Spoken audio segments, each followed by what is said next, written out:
Penvision TV presents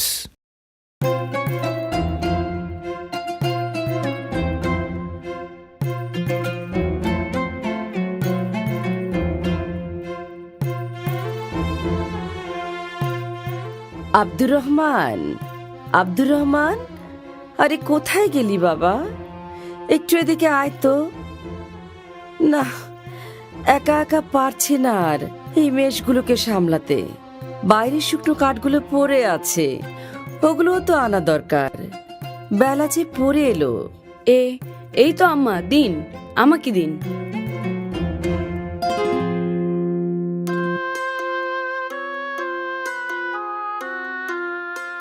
আম্মা, আপনি ভেতরে গিয়ে বিশ্রাম নিন, আমি সব সামলে নেব।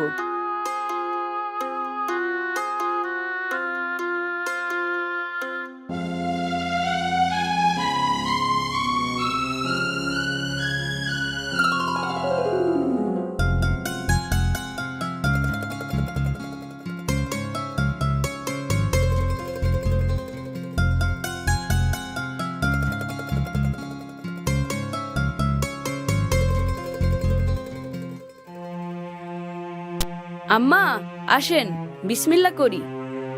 তুমি শুরু করো বাবা, আমার তেমন খিদে নেই।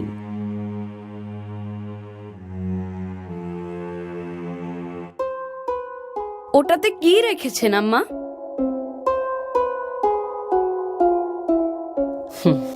রেখেছি আমার স্বপ্ন। স্বপ্নও কি সিন্ধুকে রাখা যায় নাকি? যায় যায়, তুমি বড় হলেই বুঝতে পারবে। আচ্ছা ঠিক আছে, বড় হলেই বুঝবো। এবার আসুন, আমাকে খাইয়ে দিন। পাগল ছেলে আমার, বড় আর হবি কবে?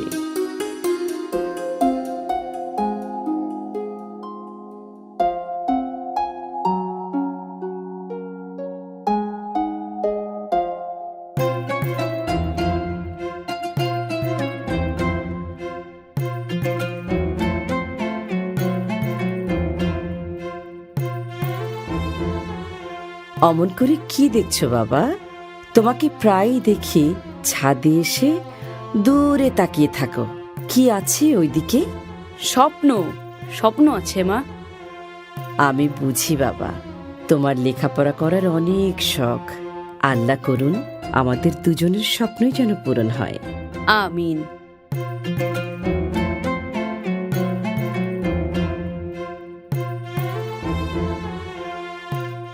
আম্মা, বাগদাদ কি অনেক দূরে? সেখানে নাকি অনেক বড় বড় ওস্তাদ আছেন, আমিও সেখানে যেতে চাই। আল্লাহ চাহেন তো তোমার মনের আশা অবশ্যই পূরণ হবে।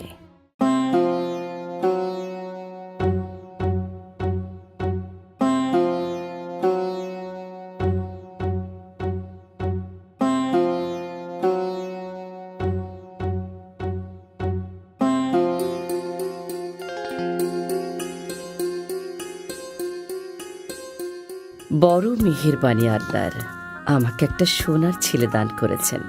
অন্য ছেলেরা যেখানে পড়াশোনাই করতে চায় না, সেখানে আমার আব্দুর রহমান কিনা।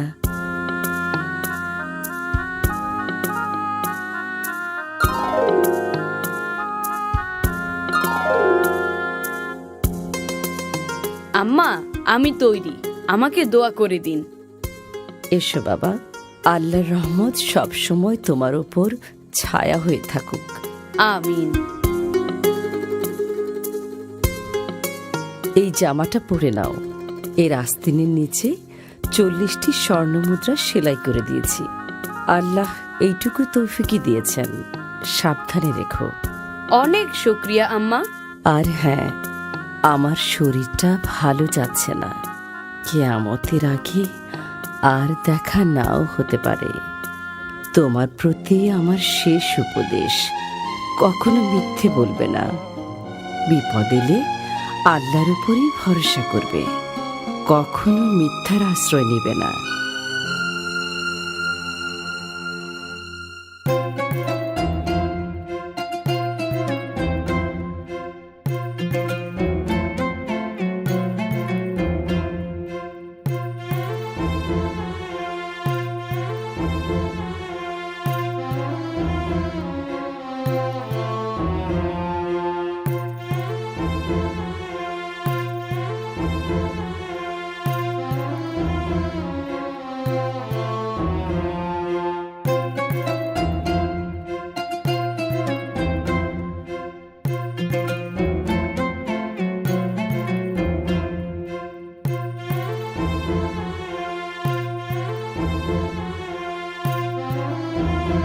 সবাই তো মনে হয় আরাম করে ঘুমাচ্ছে। এই কেউ নড়বি না, যাচ্ছে বের করে দে, না হলে ঘাট থেকে মাথা আলাদা করে দেবো। ওরে বাপরে, এই নাও আমার সবকিছু এখানে। ওরে বাবারে, ডাকাত ডাকাত ডাকাত! এই ছেলে, কোথা থেকে আসছো তুমি? হ্যাঁ, সবাই তোমারে থুয়ে পালাইয়া গেল। বিদেশ কাদের সাথে যাচ্ছ তুমি? গিয়ে কি করবা?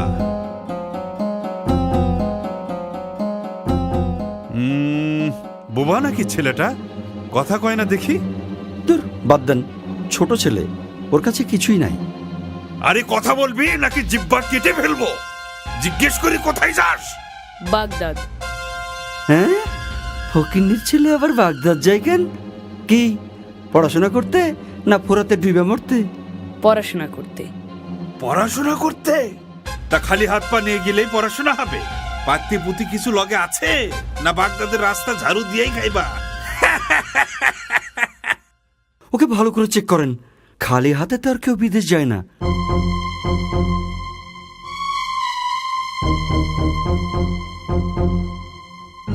না, এর কাছে দেখে আসলেই কিছু নাই। বুঝছি, আসলেই ফকন্নির ছেলে। না, আমার আম্মা আমাকে যথাযথ খরচ দিয়েই কাফেলায় পাঠিয়েছেন। ও তাই নাকি? তা সেগুলো কোথায়? এরে সর্দারের কাছে নিয়ে চল। তাই চলেন।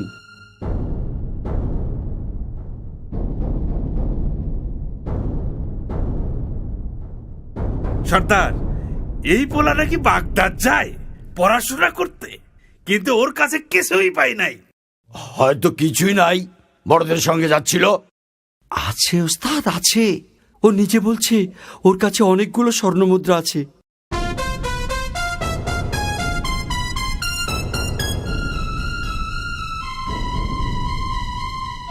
ভাই ছেলে, তোমার নাম কি? আব্দুর রহমান। তা তোমার কাছে কিছু থাকলে সোজা বের করে দাও, নইলে জলদি কেটে পড়ো, আমাদের কাজে ব্যাঘাত ঘটিও না। জি, আমার বগলের নিচে জামার সঙ্গে সেলাই করা থলেতে স্বর্ণমুদ্রাগুলো আছে। ওর জামাটা কেটে ফেলো এক্ষুনি, দেখি কি বের হয়।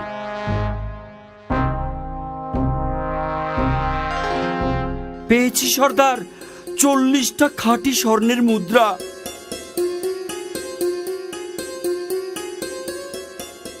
তুমি তো দেখছি আচ্ছা বোকা ছেলে, এই বুদ্ধি নিয়ে বাগদাদ যাও পড়াশোনা করতে? তুমি না বললে তো কেউ জানতেই পারতাম না যে তোমার কাছে এত মূল্যবান সম্পদ আছে। আমার লোকেরা তো তোমার শরীর ঘেটেও কিছু পায়নি। তুমি ইচ্ছে করলেই আমাদেরকে ধোকা দিতে পারতে, তাতে তোমার এই সম্পদগুলো তোমারই থাকতো। কিন্তু সেটা না করে গোপন জিনিসটি প্রকাশ করলে কেন? কারণ আমি আল্লাহকে ভয় করি, সেই সাথে আমার আম্মার উপদেশ যেন কখনো মিথ্যা না বলি। বিপদে পড়লে যেন আল্লাহরই আশ্রয় চাই, মিথ্যার নয়। কি বললে তুমি? আমার উপদেশ? বিপদেও মিথ্যে বলা যাবে না। না, কারণ আল্লাহ যদি ইচ্ছা না করেন তাহলে মিথ্যা বলেও আমি রেহাই পাবো না। তাই আমি তার কাছেই নিজেকে সঁপে দিয়েছি, মিথ্যার কাছে নয়, তোমাদের কাছেও নয়। আর আমাদের নবী বলেছেন, মিথ্যা হলো সকল গুনার মা। মিথ্যাবাদীকে আল্লাহ কখনো ভালোবাসেন না। সামান্য এক বাক্য মিথ্যায় তুমি তোমার কষ্টের জমানো সম্পদটুকু রক্ষা করতে পারতে। আমি বরং তার চেয়ে বড় সম্পদ রক্ষা করেছি, সেটি হলো সত্য, মহান আল্লাহর হুকুম আর আমার মায়ের উপদেশ। স্বর্ণমুদ্রার জন্য আমার কোনো আফসোস নেই। সত্যের চর্চায় এতটাই নির্ভীক এই বালক, এই সাহস, এই ভরসা সে কোথা থেকে পেল? কত বড় সাহস! সর্দারের মুখে মুখে কথা! তোর ঘাড় থেকে মাথাটা নামিয়ে দেবো আজ। থামো! কাল কিয়ামতে মহান রবের সামনে আমাকে মিথ্যাবাদী হিসেবে দাঁড়াতে হবে না। এর চেয়ে খুশির সংবাদ আর কি হতে পারে? এই বালক মায়ের কথার অবাধ্য হচ্ছে না, আর আমি আল্লাহর অবাধ্যতাকে পেশা বানিয়ে নিয়েছি। হায় খোদা, কি হবে আমার পরিণতি? আমাকেও তো একদিন মরতে হবে। কাল কিয়ামতে আল্লাহ যখন জিজ্ঞেস করবেন দুনিয়াতে আমাকে লুটপাট করার জন্য পাঠানো হয়েছিল কিনা, তখন আমি কি জবাব দেব? আমাকে তুমি ক্ষমা করে দাও বাবা, ক্ষমা করে দাও। আজ তুমি আমার চোখ খুলে দিয়েছ। কত শত মানুষকে আমি লুণ্ঠন করেছি, তাদেরকে পথে বসিয়েছি, পদে পদে আল্লাহর হুকুমের অবাধ্য হয়েছি। তুমি আমাকে সঠিক পথে তুলে দাও। সঠিক পথে তুলে নেবেন আল্লাহ, ক্ষমাও করবেন আল্লাহ। আপনি শুধু তার কাছে তওবা করুন আর প্রতিজ্ঞা করুন যে ভবিষ্যতে কোনো দিন আল্লাহর অবাধ্য হবেন না, ডাকাতি করবেন না, লুটতরাজ করবেন না। এই এই আমি তওবা করছি, আর কোনোদিন পাপ কাজে নিজেকে নিয়োজিত করব না।